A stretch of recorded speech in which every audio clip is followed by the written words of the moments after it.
Hello everyone, TimmerGamer here, and today I have the pleasure of bringing you another one of my Dota 2 hero guides. Now the aim of this series is to give you guys a beginner's introduction to some heroes perhaps that you haven't seen before or you haven't played, and teach you a little bit about them so you go out there and try them for yourself and hopefully have a good time. And today's gameplay, as you can see here, covers me playing Seer. Now Seer is a very good offlane hero. You sometimes see him get jungled, but he's much better as an offlane hero in my opinion.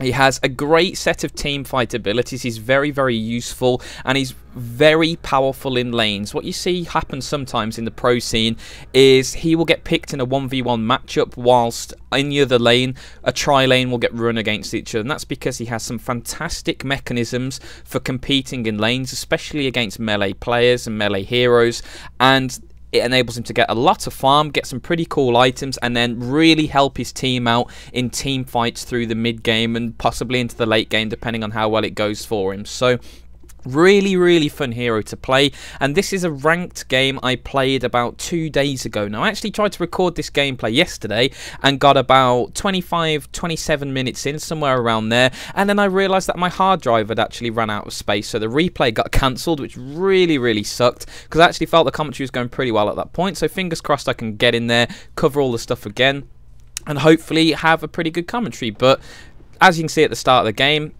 Leshrac gets an invis room and gets a stun off of me, gets a little bit of harass, but I'm going to escape pretty easily. And let's just turn it to free camera so I can get a better view of the lane here. And I come back into lane, no problems whatsoever. So as always, the first thing to do when talking about a new hero is to talk through his skill build. And level 1, it's 99% of the time you're going to be leveling this skill first. It's called Iron Shell, and as you can see, what it does is it put a big spinny purple ball on a unit. It can be a friendly creep or enemy creep, it can be a neutral, it can be a summon creep, or you can put it on friendly and enemy heroes as well. And what it does is, in a 250 radius, which is about that much, you know, it's not a huge radius, but it's still fairly substantial, it does damage over time. So at level 1 it will do 30 damage, scaling up to 90 damage at level 4, and it lasts for 20 seconds, which is not, you know, an insubstantial amount of time in lane. I mean, if you put, for example, I've put that orb down, look how long it's there for, still there. And the great thing about Iron Shell, it gives you the opportunity to get CS when you're not in lane, because Seer is a melee hero. He has quite a slow animation as well, so it takes him quite a while to line up for a last hit. So Iron Shell gives you a fantastic ability just to stay in a safe position in the lane and contest the lane whilst you can stay back a little bit safe. And what's actually happened in this lane here is I've been left in a 1v1 matchup versus a Legion commander, and this is because, you know, Leshrac's roaming around the place, and I think he's heading top lane where we've got a Timbersaw and a Nyx Assassin.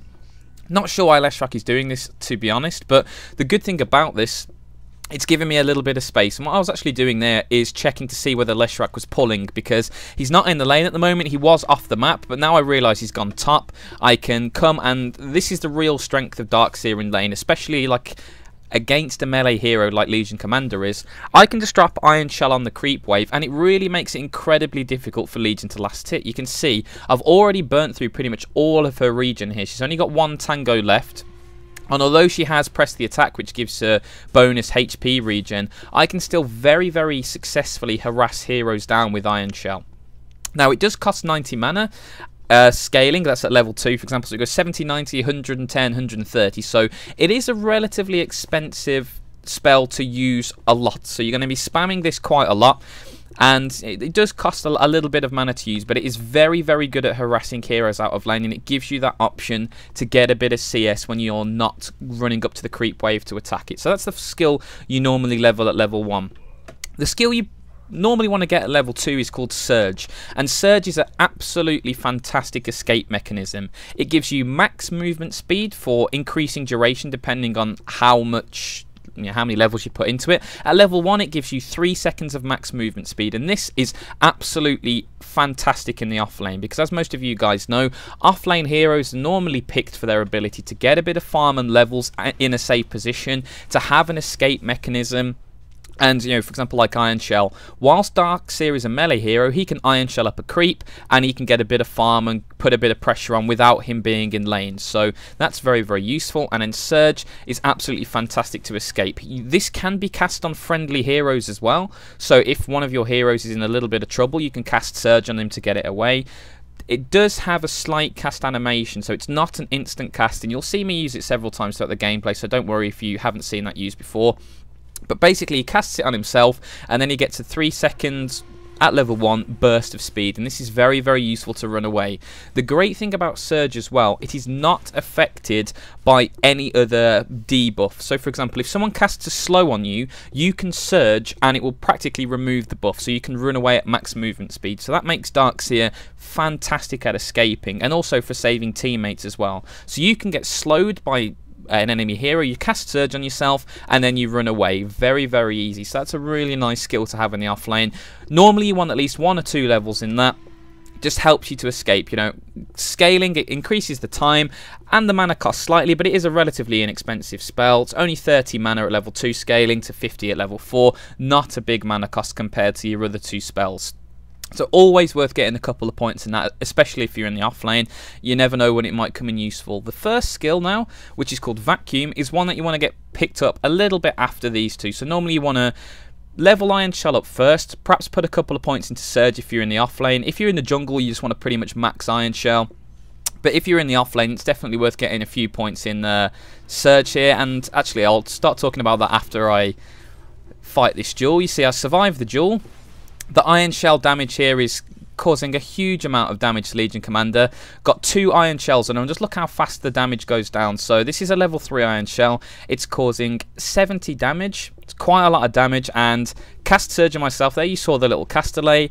Can I get the kill? It's going to be close. And 1 right click away. Draw the tower aggro. And I decide to run away. I probably could have dived that, but I didn't want to risk it. Didn't want to play too aggressively and die, because I pretty much have just won the lane now. I forced Legion Commander to back up. She used her first duel on me and didn't really get anywhere with it. She very, very nearly died, and now I've salved up to full health. I can use my Soul Ring, and I'll talk about Soul Ring and the item build in a little bit after I've explained the skills, but I can Soul Ring up for the mana, and I can basically begin to put pressure on this tower and sit in lane and get free levels and get a bit of free farm here very, very nice and easily. So this goes to show just how powerful Darkseer is in lane, as long as you play him cautiously. If you start to die a couple of times early and you begin to give your opponents a level advantage over you, that becomes a little bit of a problem. But if we have a look at the hero level here, I'm joint highest level in the game. I'm tied with the mid heroes here, and I'm the solo off lane. So this is a very, very good start for me. Very, very often in the off lane, you'll see yourself get zoned out. But I've had a really good start here, and this is the key thing with Darkseer. Darkseer is definitely a hero who needs a few levels to be useful. That's because he has few skills that the more points you put into, it really does increase his efficiency in team fights. And the key example of this is Vacuum. I'm not sure whether the chat's just glitched out there, but never mind. Vacuum is a very, very useful team fight ability, and let's just keep an eye on me to see what I'm doing. Actually, swap onto player perspective here while I'm just talking. Vacuum is very, very useful because what it does, it's a huge AoE spell at level 4, and it hoovers all of the heroes within the AoE to a center point, and this synergizes really, really well with a whole range of spells. When you think about all of the AoE spells in Dota, I mean, you've got spells like Magnus's RP. For example, in this game, you've got the Leshrac stun, Split Earth, which is a big AoE stun. You've got huge amounts of AoE abilities. On my team, for example, I've got OD's ultimate, Sanity's Eclipse, another big AoE spell. So you have the ability to group up all of these enemy players into one center point. Another great hero where that's an example of is Earthshaker with his Echo Slam. You can group everyone together, Earthshaker blinks in, Echo Slam gets a lot more damage. So Vacuum is a very, very useful spell. The more you level it up, it does hit for a slight amount of damage, starting at 40, scaling up to 160 at level 4. It's not a huge amount of damage by any stretch of the imagination. The major reason for leveling this up is the increase in radius.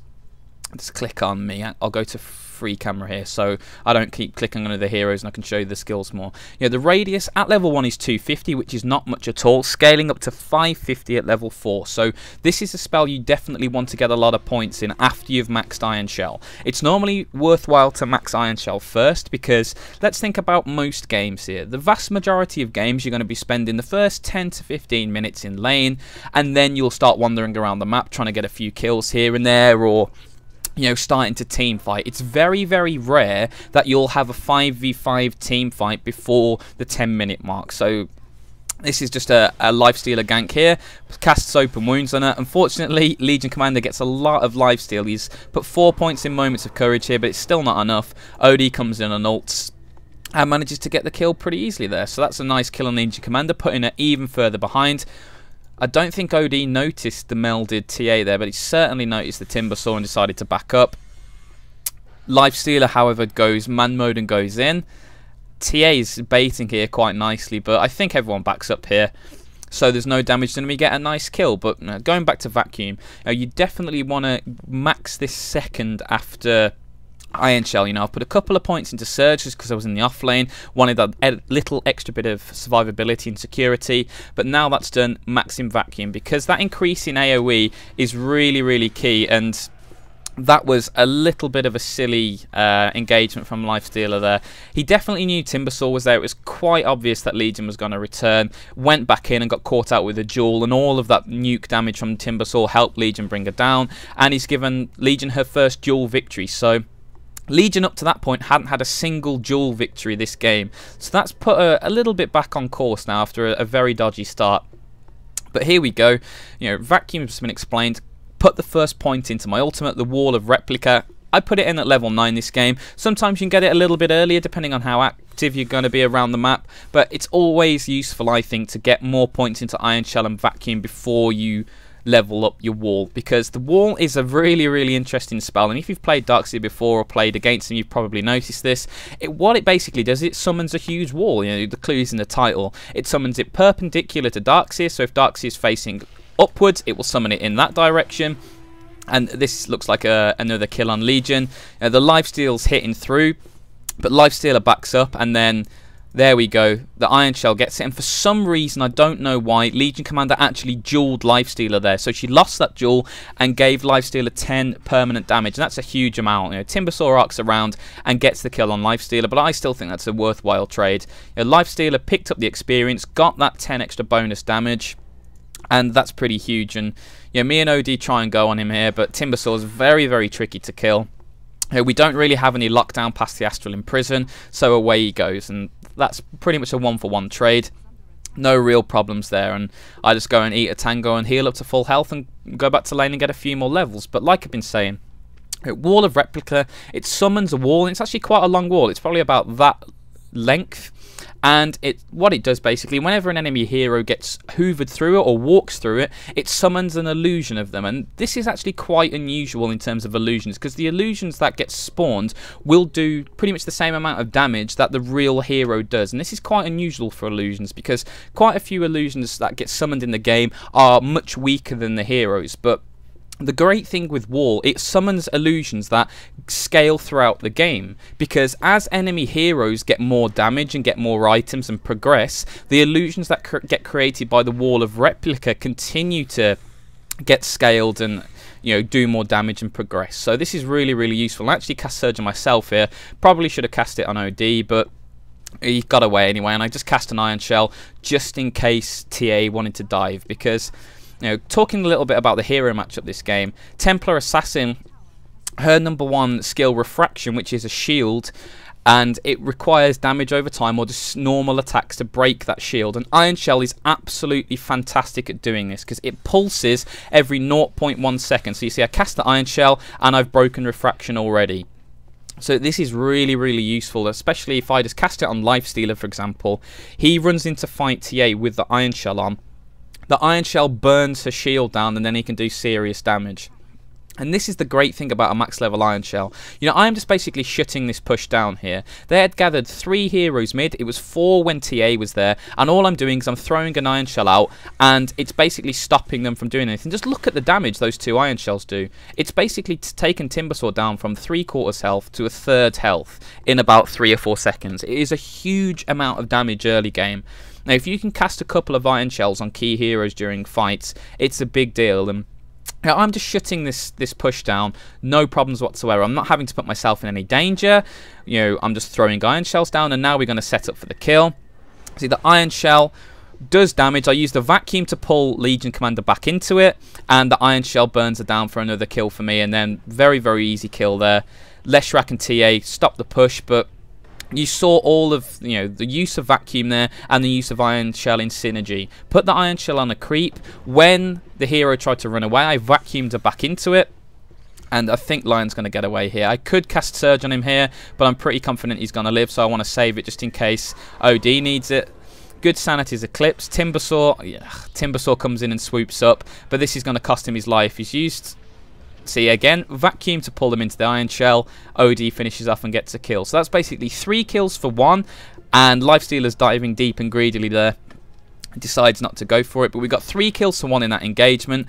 And now we can begin to pressure the tier 1s. So you just see the great utility Darkseer has in team fights. You know, setting up kills with Iron Shell, vacuuming enemy heroes into position so other big damage dealers don't have to wander around. You know, every second OD is walking towards the target instead of right-clicking is a big loss in damage. So if we can get OD right-clicking instead of walking, that's huge. So if I can vacuum a hero into position for him to wail on, that's absolutely massive. And then we just retreat out.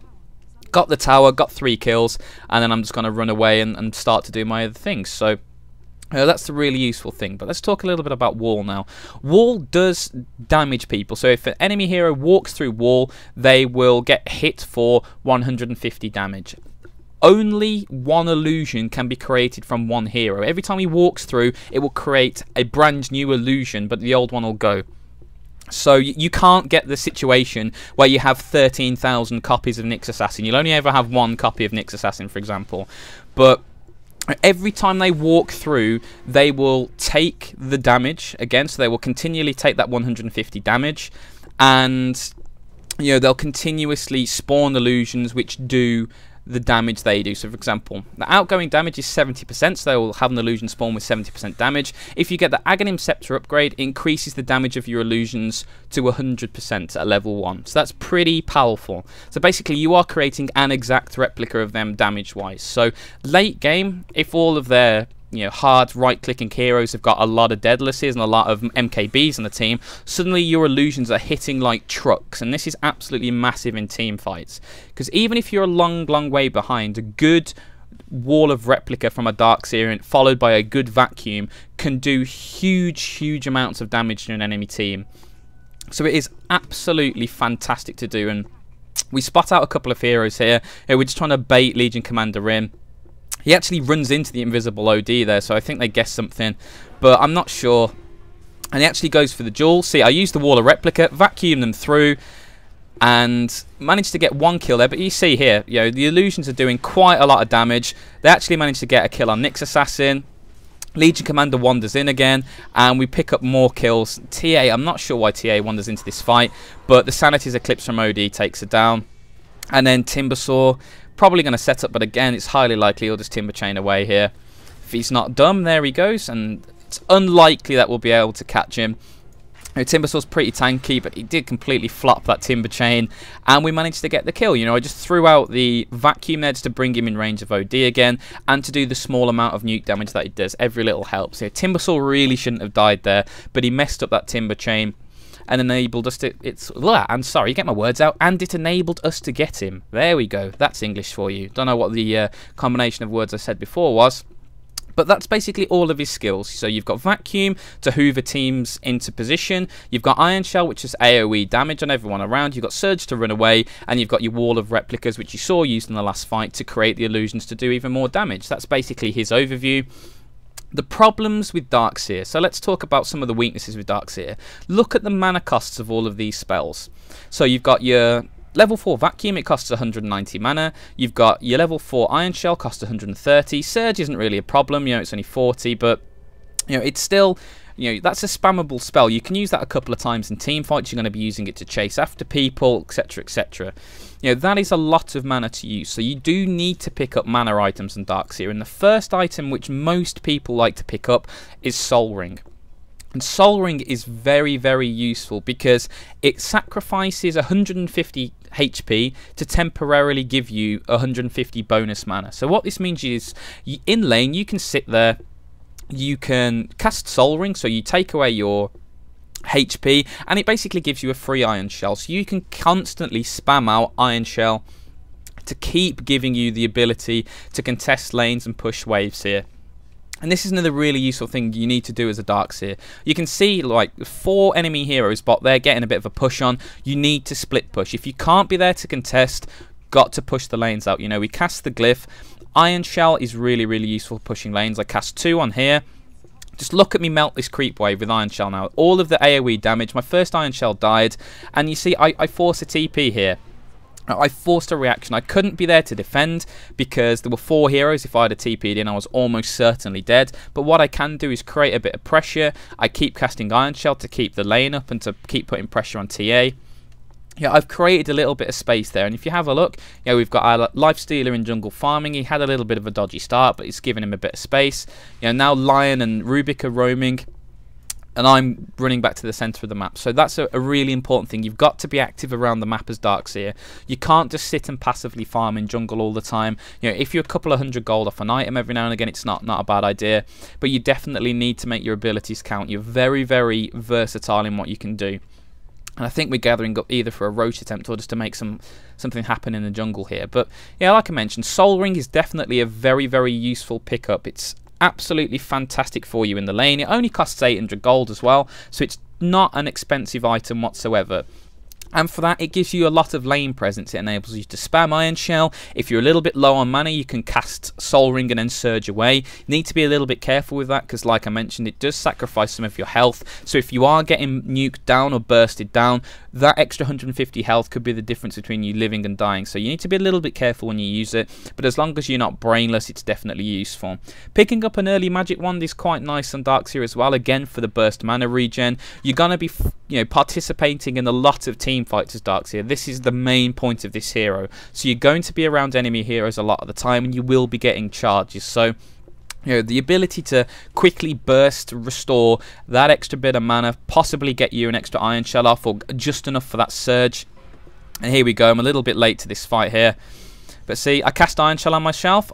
I break the refraction charges on TA. Not sure where Nyx has gone here, but see, look, I just vacuum everyone in, and all of a sudden, look at how much damage got done there. I actually got a triple kill from that. So, important things for that team fight. I cast Iron Shell on myself, first of all, and I stood next to Templar Assassin. Like I mentioned earlier, Templar Assassin's Refraction gives us shields which blocks 6 instances of damage. And this instance of damage could be anything. It can be a right click, it can be a Finger of Death from Lion, or it could be an Iron Shell Refraction.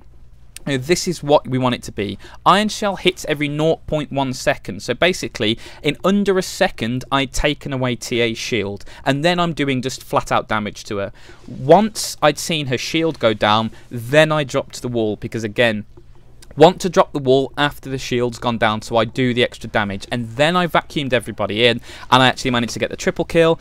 And we've got a tower from this. And we're still keeping the push going. So that was a really, really nice start there. So that's a good little team fight. Talked about Soul Ring and Wand, very, very useful there. Not sure if I popped the Wand in the team fight. I had pretty much all the mana I needed for that one, but it is nice. I picked up an extra couple of charges there. Another important pickup is Arcane Boots. Arcane Boots, always useful, gives you the extra bit of mana for your mana pool, and that was a little bit of poor positioning from Darkseer. But again, just look at the damage my Iron Shell's doing, and I vacuum everybody and I pick up another triple kill. You know, this is the most deadly combo we can get on this team. I Iron Shell up Lifestealer, and again, Iron Shell breaks the refraction charges. We know he's there, but we decide not to dive in the end. You know, cast Iron Shell on Lifestealer. The important thing is, when Lifestealer rages, and that was really silly from TA. That was really silly. I mean, he does technically get the kill on Lifestealer, but he didn't get any experience for that, and he threw his life away to me again, so I've got even more farm now. And Lifestealer got the experience as well for get that kill, and we've taken such a huge chunk off the tower. Leshrac teleports in. He can use Diabolic Edict to push this away, but he's just decides to bring the creeps past the tower. So let's have a swig of tea, 1 second. That is good tea. But now I'm a pretty farm Darkseer, because by the 23-minute mark, look at my score. I'm 9, 0, and 8. Let's have a look at the hero levels. I'm the highest level on the map very, very comfortably. You know, just look at my XP per minute, it's very, very nice. And my net worth, it's the top. I am currently on 10k net worth, which is a GPM of 454. Just went down a bit there. But don't forget, you know, this is a solo off-lane Dark Seer. You know, I have not had any reliable source of farm, really. I'm not like a safe lane lifestealer who gets all the protection in the world and gets to, you know, farm up his items. This is just how useful Dark Seer is. He gets a few early levels in lane, gets a little bit of farm, gets his arcane boots up, etc., and his soul ring, and then he goes in team fights. And the utility of Dark Seer, you know, just by me turning up to a team fight, I've got 3 triple kills. I've got 2 triple kills now, so I earned 6 of my kills in key team fights. You know, 1 at the bottom by the tower and 1 by the Roche pit. So we've basically won 3 fights in a row because I've been there, and this is key. And now I'm level 16, so I've got my level 3 wall now. I've already got my Aghanim Scepter, which is absolutely massive, and Aghanim Scepter is very, very useful because it gives you a lot of things you need. You know, you're not particularly tanky early on, so the extra 10 strength is useful for the health. Though the agility isn't particularly useful. You know, attack speed is not something you're desperate for as a Dark Seer. You know, you spend a lot of the time just iron shelling up yourself or other people and running alongside them and letting the iron shell do a bit of damage. But it's always nice. The extra health with just the flat out health bonus is very useful, and the mana as well. That extra 150 mana works out as a free iron shell. So that's 1 extra iron shell you can cast in a fight while still having enough mana to succeed. And I'm very, very good at just cancelling pushes here. Just look at me, just kill these creeps really easily. And, you know, I've caused 4 or 5 heroes to rotate here. And whilst that's happening, look at what's happening here. Lifestealers sitting in jungle farming. You know, we see all these heroes turn up and we think, oh, we need to cheese it here. Now I go back in, I'm not quite sure why. But that's why we have an invis OD and we're just seeing if we can lure anyone in. But you know, this is the great thing with Dark Seer. He can create so much space through pushing, and then at team fights he has an absolutely massive presence. And we get the bait we want. Legion goes down very, very early. Get the vacuum on the wall into the OD ult, and look at my illusions just wail on them. And all of a sudden I'm beyond godlike. You know, this is a really, really good start. Oh, sorry there. Just cough that off there. But here we go with TA. We know she's melded. So I just cast Iron Shell on myself here. Stand by and force her to go away. Iron Shell breaks the refraction again. And I get another really, really easy kill. How easy was that? And like godlike Dark Seer, there we go. Oh, sorry about that. I was predicting this to happen. You know, a slightly longer commentary. And my throat goes mental. Oh, for days and days and days my throat's been fine. And then the one time I actually sit down to do a commentary on a game longer than 13 minutes, the first time it actually crashes and my hard drive runs out of space. And then the second time my throat goes. So apologies for that. You know, still feeling slightly dodgy after my illness. Not feeling too bad anymore, but this is pretty painful at the moment, as you can tell. Oh dear, apologies for that. There we go. That feels a little bit better now. But by this point, I'm so far ahead of everyone else here. I'm 12-0-9 as a Dark Seer. 12-0-9. And admittedly, a lot of that is, you know, an OD wailing on someone, or Lifestealer wailing on someone, and then me getting the last hit through an Iron Shell or through a wall of replica illusion. But there's no doubt I do a huge amount of damage now. Let's just have a look at the damage the other team's doing. So we've got Templar Assassin hitting for over 100. We've got Legion Commander hitting for over 200. We've got Leshrak for 75. You know, 80 odd now on Nyx Assassin. If I can create illusions of all of those guys, I'm doing... That's Nyx Assassin. It's not who I want to click on. But if I can create illusions of all of those guys, I'm doing 150 damage to all of them once they get hit by the wall. I'm creating illusions of all of them, which will do their maximum damage. In fact, they'll do 140% of their damage now. It's level 3 Scepter Ultimate. And then I'm casting a couple of Iron Shells in a fight. So they're doing AoE damage to everyone in the team fight. I'm vacuuming for 160 damage to everyone in the team fight. It's a huge amount of damage I'm doing. This is the thing. People don't realise the amount of damage a Darkseer can output. It's really pretty frightening. And just look at this time, and there's a lot of chats going on in the in the game there. A few trolls actually going on, but never mind. Oh, another swig of tea there.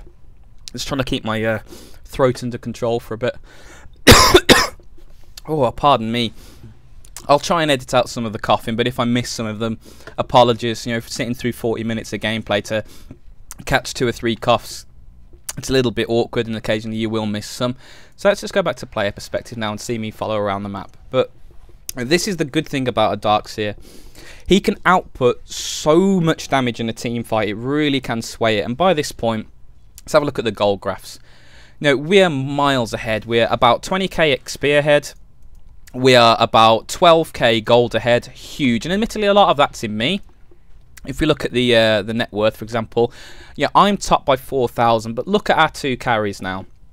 OD's in 2nd place and Lifestealer's in 3rd place. Their entire team is below the top 3 heroes on our team. So we are well ahead, and we realise we're well ahead at this point. So we're just grouping up mid now and pushing. And this is very, very important. Look at my positioning here. I'm at the back of the team here. It is vital, absolutely vital, that I do not get bursted down. It's huge. Now, here comes Legion Commander, gets the jewel off. You know, look what I do. I put the wall down, get the vacuum in. You know, I need to get my abilities off. And look, I'm just playing safe here, don't want to die. You know, TA's in there. TA's 100% dead. Absolutely 100% dead. In fact, my Nyx Assassin Illusion actually gets the kill there. But this is what you need to do as Darkseer. You need to be very, very careful with your positioning. Don't get locked down. Do not be the one to get initiated on. You need to get your abilities off in a team fight. It would be absolutely disastrous for the team if I got impaled and then I got hit with the Nyx stun and then Legion jeweled me and then I died. That would be a disaster, because if you can't get off your spells as Darkseer, you are practically useless. Because look what basically you are. You're you're right clicking for about 130 occasionally. You know, and I am really, really farmed at this point. You know, I've got a Refresher Aghanim Scepter, and I'm still doing basically no right click whatsoever. You know, I am heavily, heavily reliant on my magic damage. So you need to be really careful that you don't just get nuked down here. And again, I back up. Need to make sure I don't die and just watch OD go to town with the right clicks there. Huge amount of damage he's doing. Try to steal it with the vacuum there, but all of a sudden we're well ahead. And the only unfortunate thing is we actually can't backdoor the racks at this point because the outer towers are still up, and look how far the creeps are. So we've actually sent a couple of heroes to go and catch the creeps up so we can do it and end the game from there. But this is a good example of how to play Darkseer, I think. Let's have another swig of tea. There we go. That feels a bit better. There we go. Ah, deep breath. Come on, through. You can do this. Battle through, lad. Battle through. But yeah, this is a good example of how to play a Darkseer, I think. You know, you've got to be active around the map. The one thing I really don't like about a Darkseer jungle is that it's too passive. You know, you spend a lot of time just sitting around. Oh, pardon me again. You know, you spend a lot of time sitting around as a Darkseer jungle. As a Darkseer offlaner, even if you get completely zoned out, you can still contest the lane with Iron Shell. You can still make it difficult to last it. You know, because the creeps are getting burned down quickly, so the lane's pushing, so the lane will go into tower and make it more difficult to last it. And you know, I'm desperately trying not to get jeweled here. But the second Legion jewels OD, you know, I had to stand there and punch Legion Commander. And just look at the damage. Look at the damage that OD's doing at this point. And I vacuum him back in again. Make sure that Leshrac can't get away, and OD just right clicks him down. Now again, all of the fantastic synergy here. Even when the teammate you're working with doesn't have a direct AoE available to him, just the positioning advantage is fantastic. Like I mentioned earlier, every second I can get OD to right click instead of run is a bonus. Because let's just see how much he's doing at the moment. If I look at OD's damage, you know, this isn't even without the Arcane Orb, you know, pure damage bonus, all of that good stuff. He's right clicking for over 200 damage at the moment. That's a huge, huge amount at this stage of the game when you consider how underfarmed everyone is on their team. So every single right click I can get out of OD through a good vacuum is totally worth it. And at this stage of the game, we are really, really far ahead. There's no way we can really lose from this point, because we're about to chip away at this tower. Nyx Assassin is having a little bit of a wander around here, and actually managed to get a kill. But again, just drop the wall, get the vacuum in, put the iron shell down. Look at the damage do. You know, the mech gets thrown out from Legion, but I still managed to get a kill on Nyx, and then I just surge myself and run away. And they've used absolutely huge amounts there. And all this time there's something happening on the top. Lifestealer kills the Timbersaw but gets taken out by the tower. I think he actually armlet toggled when the tower was attacking him then, which wasn't particularly bright, and he died because of it. But oh, never mind. We're still pretty far ahead. You know, Lion is running bottom. I'm duking out with Legion. And look at all of the damage that she's... Pardon me again. Look at all the damage he takes from Iron Shell, and then just the casual finger of death from Lion to finish her off, you know. I would have been really disappointed if I'd have died there, but I managed to teleport back, and I'm at 17, Naught, and 14 now. And at this point, I've got Refresher Orb. You know, Refresher's a very, very greedy pickup. I wouldn't have picked this up unless we were stomping really hard. You know, items you want to get on a Darkseer, you always go utility on Darkseer. Darkseer is fantastic with utility items. You know, the first item I picked up was a pipe, you know, just to protect from the magic damage. You know, Leshrac, Nyx Assassin, all of those guys do magic damage. It would be useful. I would have picked up a pipe, would have picked up a mech, sorry, but our Rubik already picked up a mech, actually. No, someone definitely did. There we go.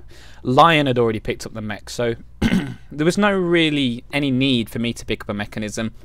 So I picked up the pipe. You know, every little helps in the magic damage department. If I can stop a little bit of the damage coming through from Leshrac's ultimate, for example, which can do a lot of damage in an AoE, that's very, very useful. After that, I would have probably gone Shivas because of the right click.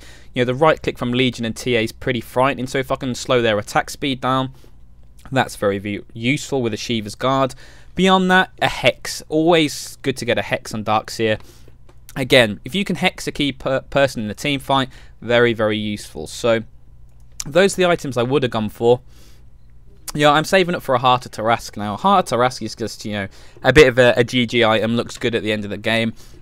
But situationally, it is a good pickup, because like I mentioned earlier, the whole point of Darkseer and the reason why he's so good is his spells. If you can survive long enough to get your wall off, to get a good vacuum off, possibly get 2 or 3 iron shells off, and possibly surge the right guy to chase or to run away, you've done your job. So the extra health the Heart of Tarask gives you can be the difference between doing that, and especially late game when you get, you know, enemy heroes who are right clicking with deadlesses and critting for over 1,000, you can get wiped out very, very quickly. And this is just me picking my heart up here. I think there we go, there's the Heart of Tarask. Though the extra health is really nice, the extra 40, you know, you get flat out 300 health, and you get the bonus 40% strength, which gives you more health, as you guys know. You know, the ability just to stay alive is very, very useful. And I just throw down a wall there. I've got Refresher Orb up anyway, so I can get another wall out if I needed to. I was wondering to see whether they'd go on me, and if they had done, I would have just, you know, vacuumed, possibly popped the Refresher, thrown another wall down, vacuumed, and done a whole lot of damage there. So that was the reason why I threw that down. And the good thing about this is, I mean, you can use wall defensively. It's not ideal to do this. I mean, you'd much rather do this in a team fight, but you can do what I've done there. So, for example, if you're the last hero alive and you need to defend the racks, you can throw a wall down at the top of your high ground to block the enemy team from walking up. And if they choose to walk through it, they're going to keep creating illusions, and you can, you defend with the illusions a little bit. Again, it's not ideal. You wouldn't really want to do that, but it is an option there for you if you need to. And you know, at this point, yeah, I've got 84 health regen. I am just tanking this tower like a champ here. There's absolutely no problem whatsoever. We're going pretty ham at this point in the game, and it's a pretty comfortable victory in the end. So let's just have a look at the game stats. I think I get 1 more kill and possibly a couple more assists, but this game's basically over. So guys, thank you so much for watching, and this is an interesting duel from Legion here. The Finger of Death comes out, I know he just wrecks shop, but once again guys, thank you so much for watching. I apologise for my throat. You know, I was sort of predicting this happening. I've come prepared. I've got a massive mug with British Brew written on the side of it, and whenever I do a you know, a setup video or show my face or anything. I need to show this mug. It is quite an impressive mug, but managed to get through. I hope you've enjoyed the gameplay as well. This is a really cool Darkseer game, and I really enjoyed playing this because it enables you, when picking a Darkseer, to be ultra aggressive.